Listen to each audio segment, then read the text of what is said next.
সকালবেলা ঠাকুর দিয়ে আজকে দিনটা শুরু করলাম। এখন ইষ্টভীতি করে নিচ্ছি ঠাকুরের। অনেকেই আছে ঘুম থেকে উঠে ইষ্টভীতি করে নেয়, কিন্তু আমার না সেটা ঠিক হয়ে ওঠে না। সেই জন্য আমি সকালের বাসি কাজকর্ম সেরে একবারে বাসি জামা কাপড় ছেড়ে তারপরে ইষ্টভীতি করি। এখানে দেখো কিছুটা কুলেখাড়া পাতা তুলে নিয়েছি। আমার বাড়িতে খুব ভালো কুলেখাড়া পাতা হয়েছে, অনেক দিন খাওয়া হয় না, তো ভাবলাম যে আজকে একটু কুলেখাড়া পাতা খাবো। নতুন কচি পাতা, তাই এগুলো আর সেদ্ধ করলাম না, মিক্সিতে একটু গুঁড়িয়ে নিয়ে রস করে নিয়ে ছেলে আর আমি দুজনে খেয়ে নেব। তোমাদের দাদা আবার এইসব রস পছন্দ করে না, ওর কথা আমাকে তুমি এমনি পাতা দিও, আমি চিবিয়ে খেয়ে নেবো, কিন্তু আমাকে রস করে দিও না। তো ওই জন্য ওকে আর দেবো না, আমি আর ছেলেই খেয়ে নেব। তো কিছুটা আমি খাবো আর কিছুটা বাবুর জন্য রেখে দেবো।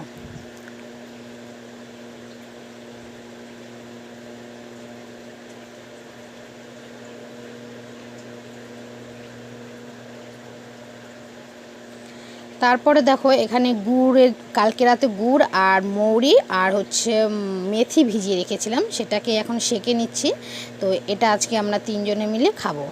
এর আগের দিন মিষ্টি ভিজিয়ে রেখেছিলাম, আর কালকে ভিজিয়ে রেখেছি হচ্ছে গুড়, মৌরি আর মেথি। তো আজকে এইটাই খাবো তিনজনে মিলে। অনেকটাই ভিজিয়েছি, দেখতেই পেয়েছো।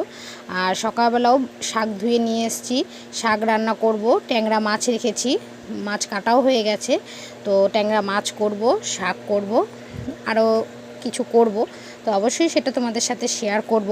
তবে বন্ধুরা, আজকে আমি তোমাদের সাথে শেয়ার করতে চলেছি আমার নিজের একটা অভিজ্ঞতা, বা বলতে পারো আমার হাজবেন্ডের একটা গুণ, যেটা আমার হাজবেন্ডের কাছে একটা গুণ, সেটা অন্য মানুষের কাছে একটা খারাপ লাগার বিষয়।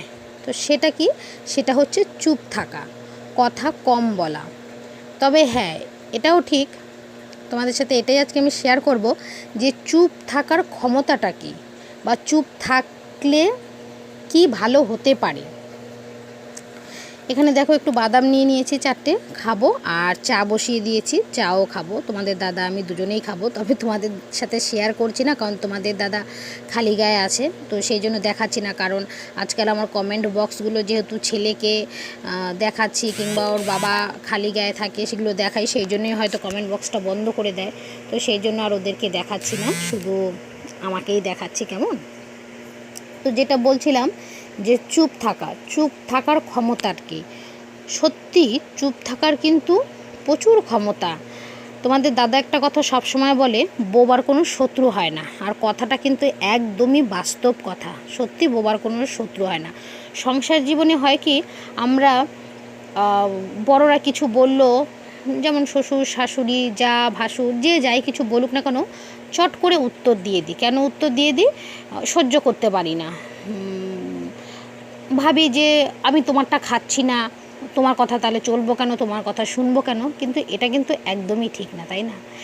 হয়তো মাথা গরম যখন হয় তখন আমরা বলে ফেলি ঠিকই, কিন্তু যখন মাথাটা ঠান্ডা হয়ে যায় তখন আমরা যদি নিজেরাই ভাবতে থাকি যে এইটা যে তখন বললাম, এটা ঠিক বললাম কি ভুল বললাম, তখন কিন্তু দেখা যায় আমরা নিজেরাই ভুল, তাই না?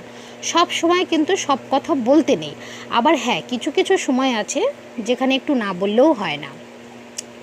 তো তোমাদের দাদা একটু কথা কম বলে, কথা কম বলে বলে আমার বাবার বাড়ির দিক থেকেই বলছি, অনেকেই আমার হাজব্যান্ডকে খুব একটা পছন্দ করে না। কেন পছন্দ করে না? কারণ আমার হাজব্যান্ড কথা বলে না, তাদের সাথে ইয়ার্কি করে না। অনেকেই আছে যে শালিদের সাথে বাজি ইয়ার্কি করে, শালাবাবুদের সাথে বাজি ইয়ার্কি করে, কিন্তু তোমাদের আমার হাজব্যান্ড যতটুকু প্রয়োজন ঠিক ততটুকুই কথা বলে, তার ঊর্ধ্বে কোনো কথা সে বলে না। সেই জন্য অনেকেই আমার বাবার বাড়ির দিক থেকে অনেকেই আমার হাজব্যান্ডকে পছন্দ করে না, কারণ আমার হাজব্যান্ড বেশি কথা বলে না। কিন্তু আমার হাজব্যান্ড যে বেশি কথা বলে না, সেটা কিন্তু আমার সংসার জীবনে ভীষণ বড় একটা প্লাস পয়েন্ট। ভীষণ বড় কেন বলছি? যখনই আমাদের মধ্যে কোনো মনোমালিন্য হয়, কিংবা কোনো বিষয় নিয়ে আমরা একটু রাগারাগি হয়, দেখা যাচ্ছে আমি বলছি, তোমাদের দাদা চুপ হয়ে আছে, সেখানে হয় কি, আমাদের ঝগড়াটা বা মনোমালিন্যটা কিন্তু বেশি দূর এগিয়ে যেতে পারে না। কারণ আমি দেখছি আমি বলেই চলেছি, সেই মানুষটা বলছেই না, তখন কিন্তু আমিও নিজে স্টপ হয়ে যাই। তো সেটাই বলছি যে চুপ থাকার কিন্তু ভীষণ বড় একটা গুণ, যেটা আমার সংসার জীবনে একটা প্লাস পয়েন্ট। যে সত্যি আমাদের যে কোনো রাগারাগি বা মনমালিন্য বেশি দূর গড়াতে পারে না, কারণ ওই যে তোমাদের দাদা চুপ থাকে। ছোট থেকে একটু কম কথা বলতো, তারপরে বড় হওয়ার সাথে সাথে বলে একদম প্রয়োজন মাফিক, যেখানে যতটুকু বলা ঠিক ততটুকুই বলে, তার ঊর্ধ্বে কিন্তু ও বলে না।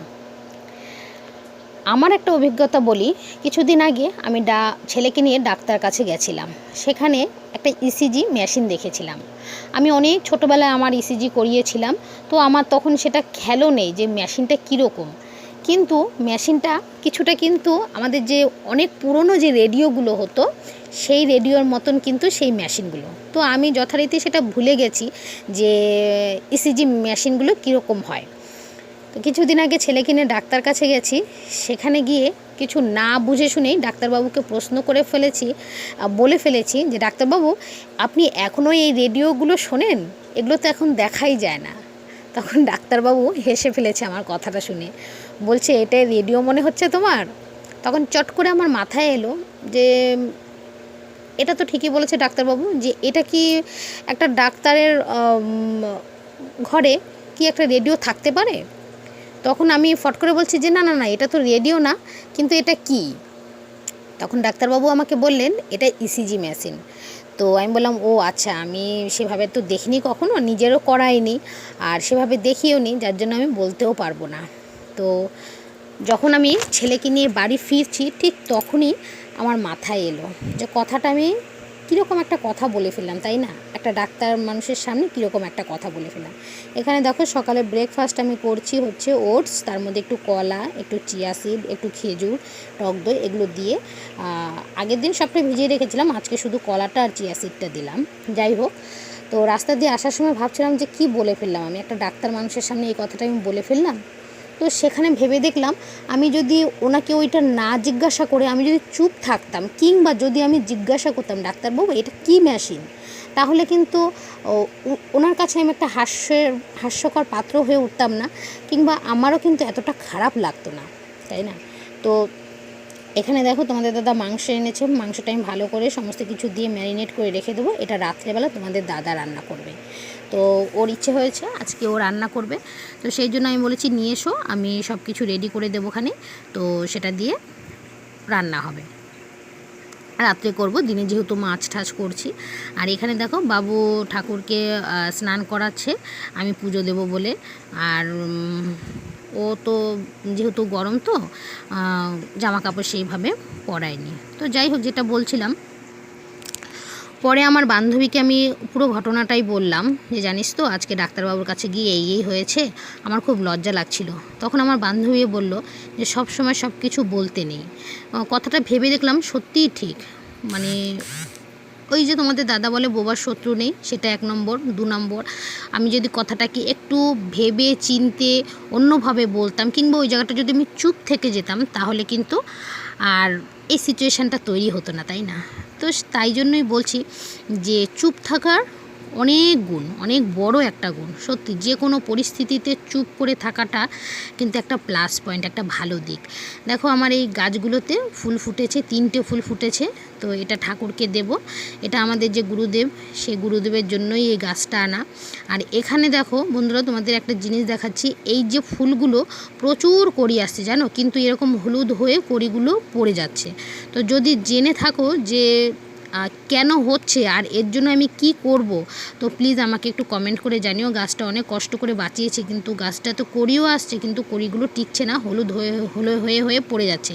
তো আমার ইউটিউবে অনেক ফ্রেন্ডই আছে যারা কিন্তু গাছের সম্পর্কে বেশ ভালোই জানো, দেখি তারা বাড়িতে চাষবাসও করো। তো প্লিজ যদি জেনে থাকো যে কেন হলুদ হয়ে যাচ্ছে আর আমি কি করতে পারি এর জন্য, তাহলে প্লিজ আমাকে একটু তোমরা জানিও, আমি চেষ্টা করব সেইভাবে গাছটার পরিচর্যা করতে। তো গুরুদেবকে ওই ফুলগুলো দিয়ে দিলাম। তো তোমরা তো জানোই ঠাকুর অনুকূলচন্দ্র সাদা ফুল খুব পছন্দ করে, তো সেই জন্য এই ঠাকুরের জন্য আমি এই সাদা জবা ফুল গাছটা কিনে এনেছি। জানি না এটা কতদিন বাঁচবে, নতুন লাগিয়েছি তো তাই বুঝতে পারছি না। তো এখানে তোমাদের দাদা একটু গাছে সার দিয়ে দিচ্ছে অল্প অল্প করে, ও কিনে এনেছিল সার, তো সেই সারগুলোই ও দিয়ে দিচ্ছে, সবকটা গাছেই অল্প অল্প করে দিচ্ছে।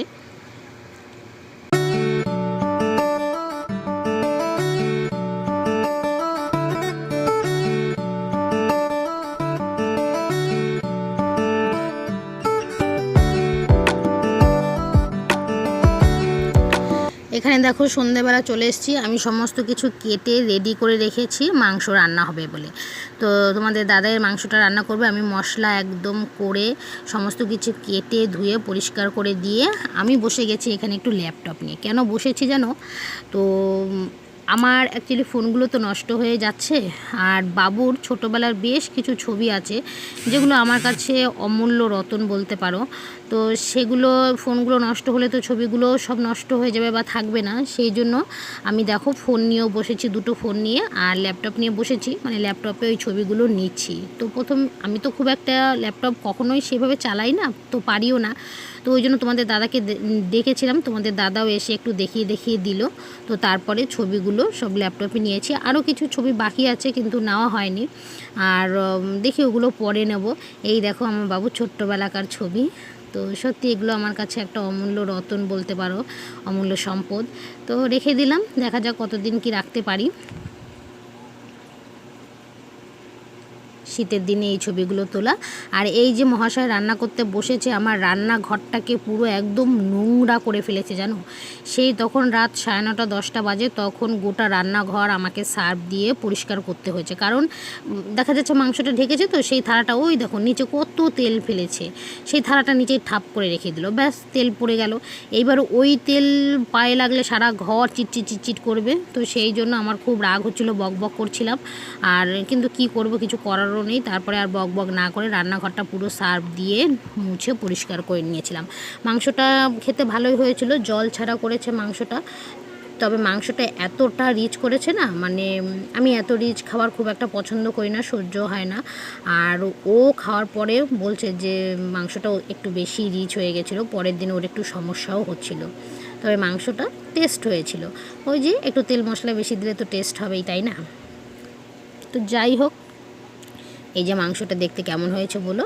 তো চলো আজকের মতো টাটা, সবাই ভালো থেকো, সুস্থ থেকো, দেখা হচ্ছে পরবর্তী ভিডিওতে।